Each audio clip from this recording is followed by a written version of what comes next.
Alam niyo ba, trivia lang to kapag ang lalaki ay mabait, binibigyan din ng maayos at mabait na partner. Ha? Parang mali yata, mami. Mali. Mali yata yung sinabi mo. Eh ano? Pag ang lalaki mabait, binibigyan ng mga babaeng mahirap ispelingin. Oh, di ba? Ano naman naging mahirap ispellingin? Ha? Eh, siyempre, ikaw ba naman magkaroon ng partner na 3 seconds lang ang pasensya? Di ikaw magregla, ikaw magbuntis, ikaw lahat. Oh, dota mo? O, di ba? O, yan ang trivia. Totoo, yan ang fact. Ganon, pak. Oh, Ganyan pala 3 seconds lang ang attitude Nagawa mo akong bye po anong bye-bye-bye po? Ngayon, tingnan mo. Sa labas ka matulog, alagaan mo yan, magtimpla ka ng kape, magluto ka ng pagkain. Di, joke lang yun, magluto mami. ka, maglinis ka. Di ba? Di, joke nga lang yun, mami. Ikaw naman. Hindi na. Oh. No na. Ano? Endo na ako. End of contract na.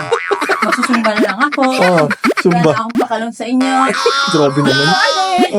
Party! Joke nga lang eh. Ikaw Magbakasyon naman. na lang ako sa Puerto Rico, Boracay. I feel free. Na. Di pa lang mabait. Ewan ko sa'yo, mami. O, tinan mo. Yan ang fact. Pag mabait ang lalaki, 3 seconds lang ang pasensya ng babae. Pwede